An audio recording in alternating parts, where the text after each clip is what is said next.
and welcome to another edition of Next Week Today in St. Thomas-Elgin. I'm your host, Kate Burns-Gallagher. Thanks so much for joining us. We're kicking off today's episode with Mary Lou Crawley, the very new Executive Director of the St. Thomas-Elgin Foundation, or Hospital Foundation. Welcome to the show, Mary Lou. Thank you for having me. It's a delight to be here. Thank you. So tell us a little bit about your background and what led you to St. Thomas. I sure can. So I'm one of 7. I was born and raised in a small community called Campbellford, Ontario.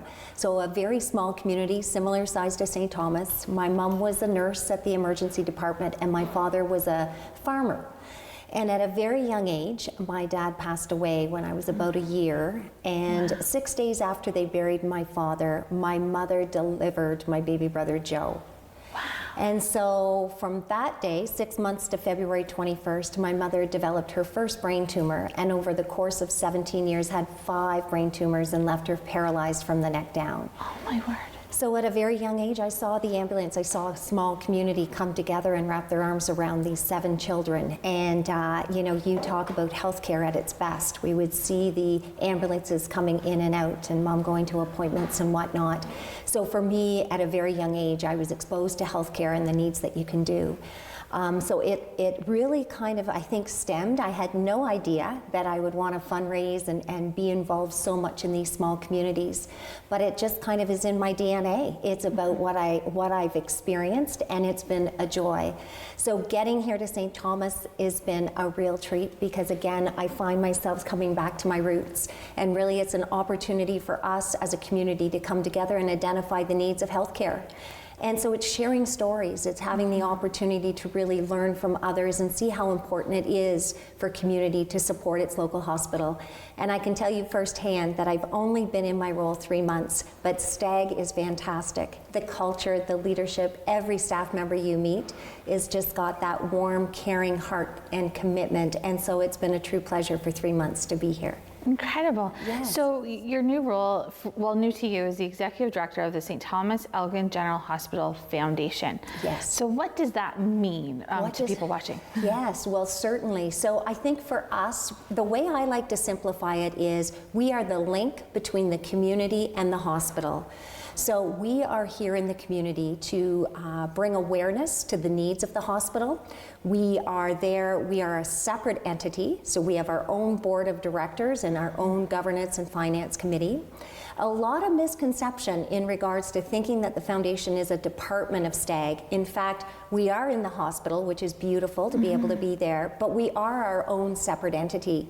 So we're there each and every day, sharing the stories of STEGH, talking about the needs, and it's been a true wonderful experience because Karen Davies and her senior team, and right down to everyone that works there, we have a strong partnership. We believe in this community, and we believe that the hospital is a vital component, as we all know, because it's an opportunity as when we're delivered as a brand new baby right up into the final days, we need our local hospital. And so for us, it's about sharing those stories, providing opportunities that people that want to support. And I can tell you, even in the 3 months that I've been here, the community has rallied together and continue to inspire excellence with our staff. And it's the donations that are coming in each and every day. So we have a number of priorities, as you can imagine. And so for us, it's about talking about those priorities, making sure that the community understands what the foundation's role is, and more importantly, inspire people to give, because in one way or another, we're all going to need our local hospital. And I can say that from a very young age, that our local community and our local hospital deserves the programs and services that we have here. So we're all about continuing to communicate, bring awareness. The government does not fund equipment and technology. Misconception again, right? A lot of people think that, oh, the government should be paying for that. And unfortunately, they only pay up to the 90%. So it's really the community that needs to do that. So a good example I can think from recent memory was fundraising for the MRI machines. Yes. So if the government pays 90%, what was the 10% that the foundation had to look to raise? So right now, we are in the quiet phases of an $8 million capital campaign. Wow. And so I know it's been a bit of a journey in when the government announced it back in 2018, I believe, when they said there's 28 MRIs coming across Canada. So our role and the community's role, and we have been so blessed to have so many community leaders and volunteers come on board, and we're raising money for Transforming Tomorrow DI campaign. So it's going to be the cornerstone, which is the MRI machine, but we're also fundraising for ultrasound machines, X-ray machines, nuclear medicine, and on top of all of that, renovations. So we're bringing this massive MRI machine in, and of course, as we all know, right, it's magnetic. And so there's so much infrastructure that needs to be done right from the floor to the ceiling. And so we're excited to share that we're hoping that by the end of next year, 2024, you will see that big crane coming in, because that MRI will need to come in by crane, and it's going to come in through the roof. And you talk about excitement. We're really, really excited for that. And you probably know that the service clubs and individuals are already fundraising. I've been privileged enough to go to Oktoberfest, to a spaghetti dinner, to service clubs events. There's nothing like St. Thomas. The community are rallying, they're coming together and proud of our local hospital. So it's a pleasure for me.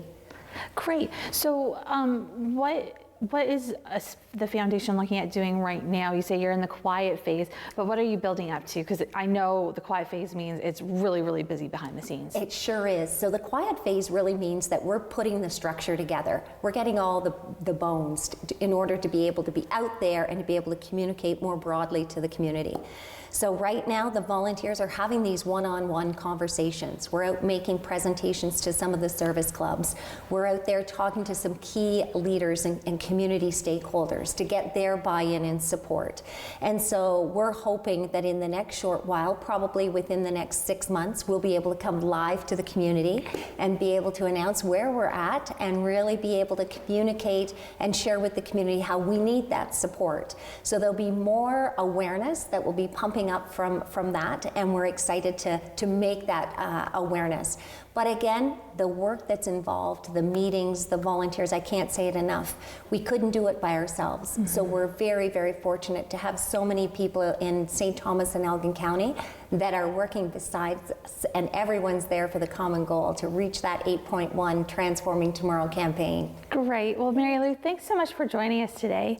And your enthusiasm is contagious. So I can't wait to see what the next 6 months brings with your campaigns. Thank you very much for having me. Thank you. Thank you. We'll be right back on Next Week Today in St. Thomas-Elgin.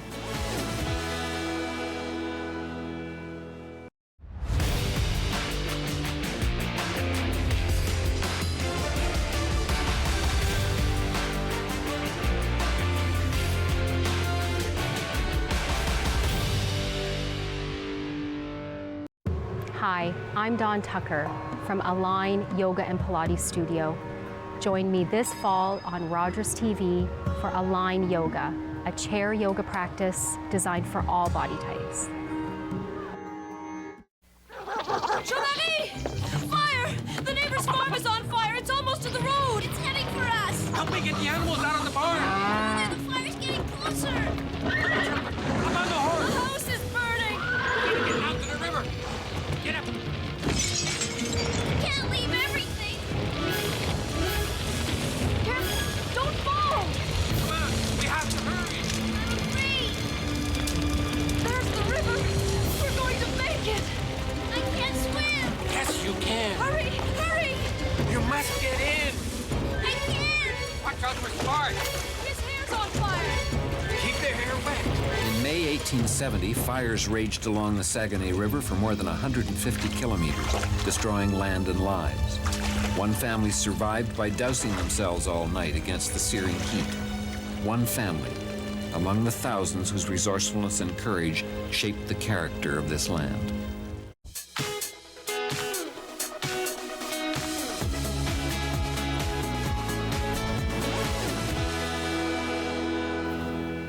We are back on Next Week Today in St. Thomas-Elgin, and we are joined by St. Thomas's new Police Chief, Marc Roskamp.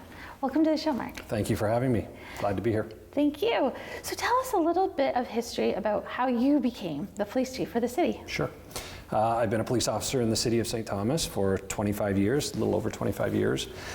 Started out as a cadet and worked my way up, frontline patrol in uniform, then started to progress and climb the ranks to supervision, spent some time in the criminal investigations division, and from there that led to about 19 years in, and in about 2017 I was promoted to the rank of inspector, which is part of the administration. And from there, later that year in 2017 in the fall, I was appointed to become the deputy chief, and that is where I remained for the last 6 years, which culminated to my appointment as a chief of police this spring. Congratulations. Thank you. So have you been with the city police service your whole career? I have. So for 25 years. I was born and raised in Chatham, and 25 years ago, after post-secondary school, I applied all throughout the province of Ontario, and St. Thomas hired me, and I've never looked back. Oh, that's incredible, and how lovely to be able to start in St. Thomas and then become the police chief of the same force. It is definitely an honor. You know, the capabilities and the reputation of our police service is something to be very proud of. We have a police service that is very strong, has members, both civilian and sworn, that are passionate about providing police services to this community, and it's a great honor to have been appointed as the chief. That's incredible. Now, I always like to know how people get to the position where they are from, and reading your bio, I see that we both went to Laurier. We did. Now, what did you take at Laurier? How did that? Sure. So right out of high school, I went to Sir Sanford Fleming College, obtained a diploma in police education, which was the requirement to get into policing at the time. So that's what I was hired on. It soon became very apparent that continuing education was very important, especially if you intend to seek higher positions and office in policing. So I did go back to the University of Wilfrid Laurier about 6 years ago and obtained an honors Bachelor of Arts degree in policing. Oh, incredible. That's great. Yeah. And so what would you say has changed over the career of being here in St. Thomas on the police force in those 20 odd years? Things have changed tremendously. There's some extraordinary pressures that our officers are facing today, which were not present 25 years ago. You know, those socioeconomic impacts have manifested in our communities. It started pre-COVID and through COVID, and then now the symptoms have exacerbated quite substantially now that we are through COVID. Those social determinants of community health, the homelessness, the living in destitution, the poverty, the substance use disorders, and the mental health, we are seeing those signs and symptoms in ways we've never seen before, which predominantly were occurring in larger communities. So now we are faced with those challenges, and we need to look at ways to reimagine how we deploy our resources, how we adjust budget accordingly to meet the expectations of the community, so that when they call, we will respond. We take that commitment to our community very as a top priority. Not to mention the wellness of our members. Things have changed so much that I have to be very careful and watch how the expectations and the commitments and the duty of our officers is taking a toll on them. We're in a time of change and growth, and with that growth comes uncertainties, and the pressures on our officers is real, and burnout is real. And you know, here we are after 13 months of the murders and deaths of 11 police officers now. So the collective heart of policing is changing. And so there's a lot of great things happening in this city with the growth of the city and the announcement of VW and the economic upswing that's about to hit our community. And so with that, there's a lot of great things happening in our police service too to match that all that positivity. And what are some of those great things? Are there some really special projects that you're looking at from the police force perspective? Sure. So we're very proud of our special constable team that's in our downtown core. So I speak of those challenges and those pressures that we're facing with regards to those social determinants that we're seeing in our downtown core, which is not unlike any other city in Canada, in Ontario, but it is relatively new to St. Thomas.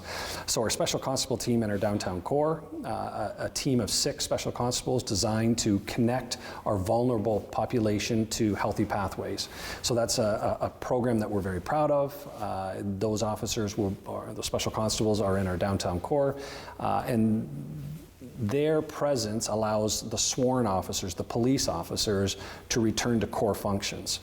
For too long now, we've seen police officers being pulled in a number of different directions, and again, that does take a toll. So we need to find ways, and this is one of those ways that we're finding that will put police officers back to core functions, and it's one of those programs that we're proud of, and we'll continue to fund it and to deploy the proper resources. That's one team. Our MOST team, our Mobile Outreach Support Team, is another that we're partnering with the CMHA. I'm providing 4 clinicians in our community, and they support the community resource team of special constables. You know, there's so many things happening in the community with the affordable housing that the city's pushing and has been so successful on, and bringing Indwell into our community has been a whole hub of services that we've got the foundation for, but now we just need to grow those services. Yeah, so it's the force with the most. That's right. That's right. I love that. That's right. And it is such a very dramatic change in policing, right? From enforcement to this mental health social system supports. It is. So we need to find healthy pathways for those that need it, and connect them. We found that after COVID, there was what we are terming as the second order effects of COVID, where our responses to it, government's responses to it, might have disadvantaged certain individuals in our community and their access to care and treatment. We know that they don't belong in a jail cell. But a lot of them do suffer from mental health and homelessness and that destitution, which soon turns to criminality if we don't get to them and help them and put them on the right path. Yeah, exactly. Well, thank you so much for all that you and your force are doing to keep our community safe and also bring us into this whole new generation of excitement and growth. And thanks for being on the show today. Thank you. You're welcome. We look forward to seeing you and what the future brings. Thank you. Cheers. Cheers. We'll be right back on Next Week Today in St. Thomas-Elgin.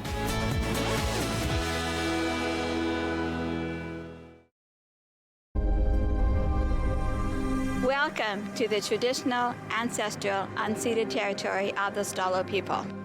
The Stalo are people of the river.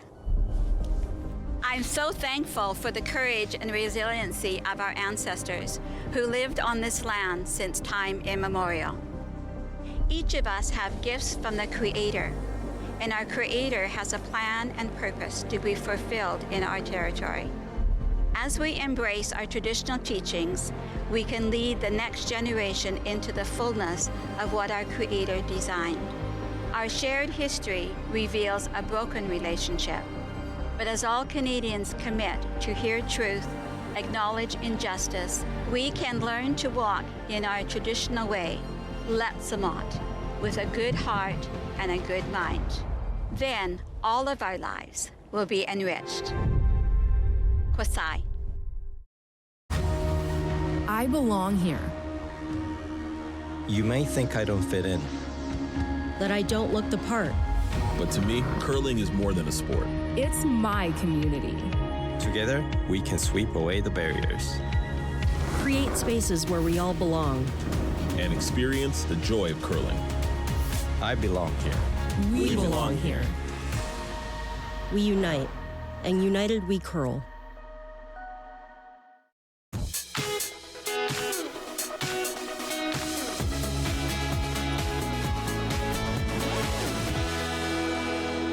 We are back on Next Week Today in St. Thomas-Elgin, and we are now joined by Blair Ferguson from the Dutton Dunwich Cenotaph Committee. Welcome to the show, Blair.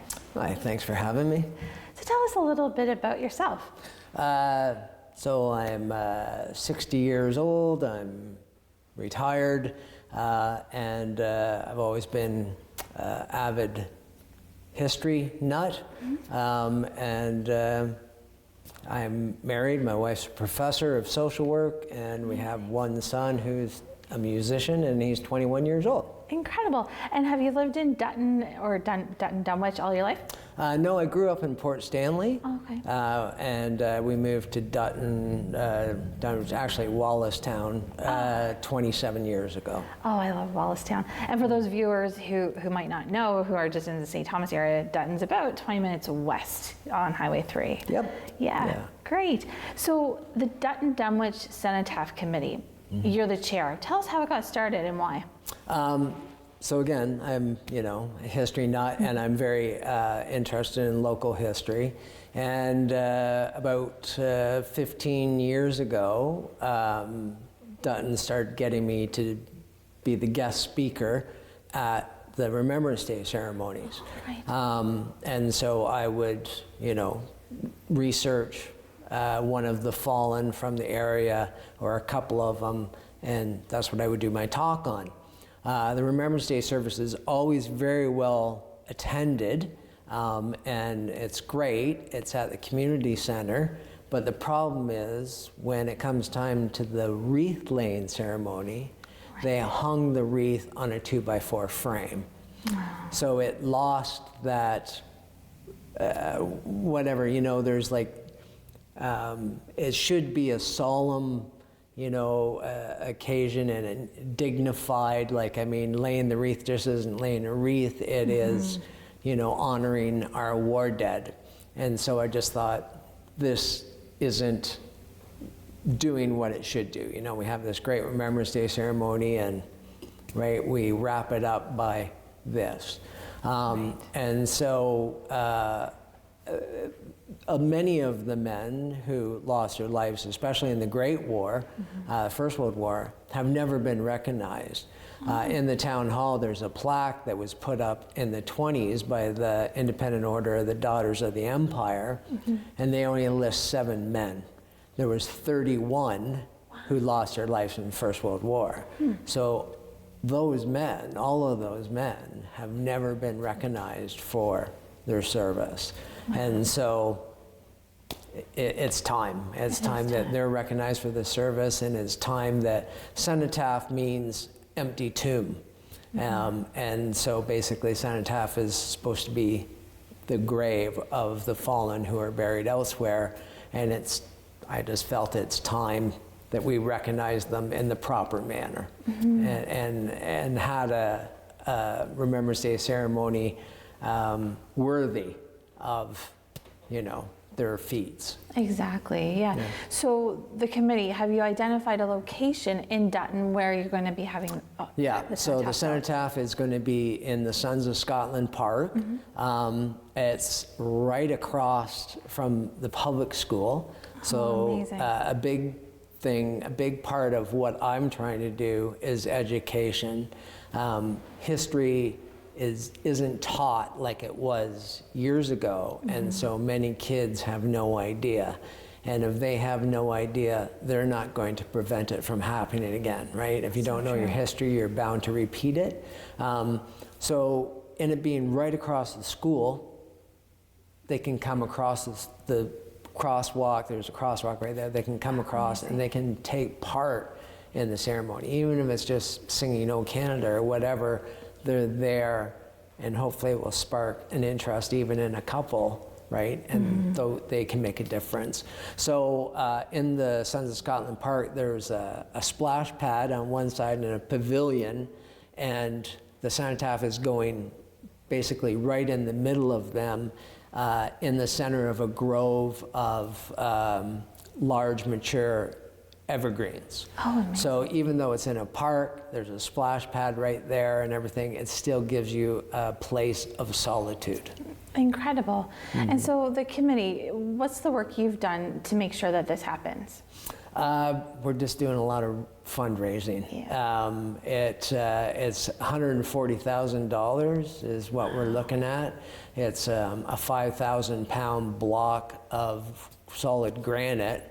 And it's carved into a big bench, like a huge bench, so that when you sit in it, the name of the war dead surrounds you.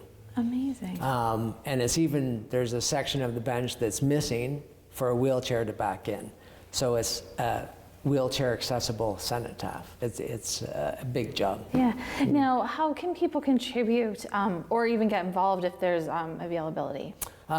So you can donate money to, you can go into the Dutton Town Hall and make a donation to them.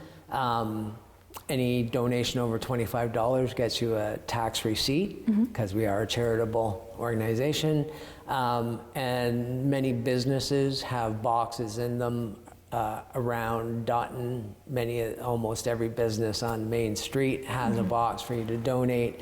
In St. Thomas, the Heritage Center on Sunset Drive, they have a box as well for donations. Wonderful. Yeah, and as far as anybody getting involved, I'd welcome anybody who wants to help in any way, shape, or form. Yeah. Great. Well, Blair, it's been a pleasure getting to know you, and thanks for coming on the show, and thanks for all your work. No problems. Thank you. Look forward to seeing the Cenotaph next year. Great. Thanks. Thank you. We'll be right back on Next Week Today in St. Thomas-Elgin.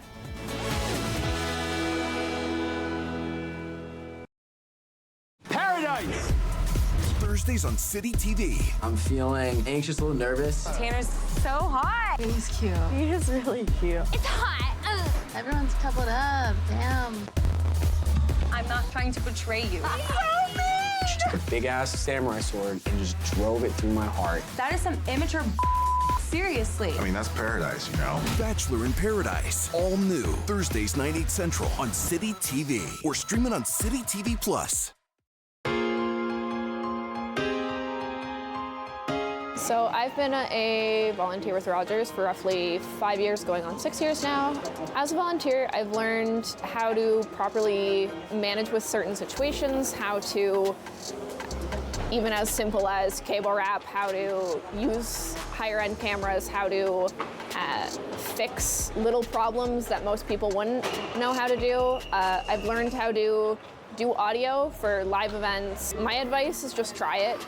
If you like it, continue. If you don't, you know, tell them and they'll work something out. But I've found I really enjoyed Rogers. It's, everyone here is great. My producers are wonderful. They accommodate all my disabilities. So no matter what disability you have, you're accommodated quite well. Overall, it's just a really great place to be. I'm happy here.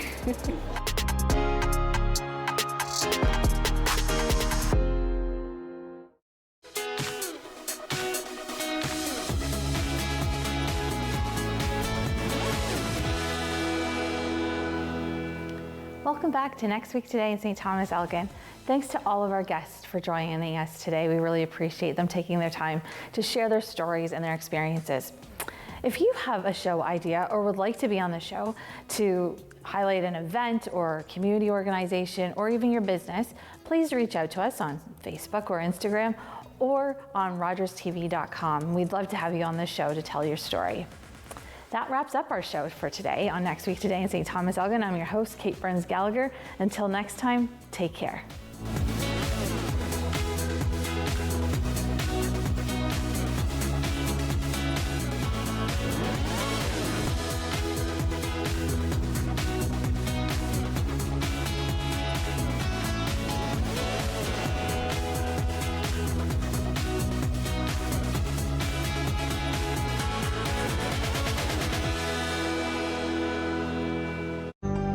Call the Rogers TV viewer response line, email us, or connect with us on social media.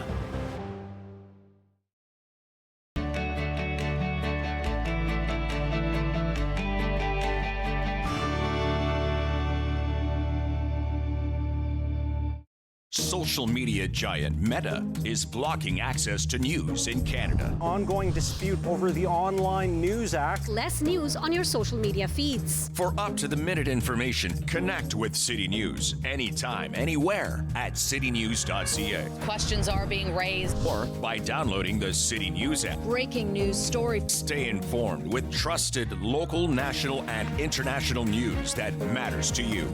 City News, everywhere. Online betting is booming. Booyah! Woo!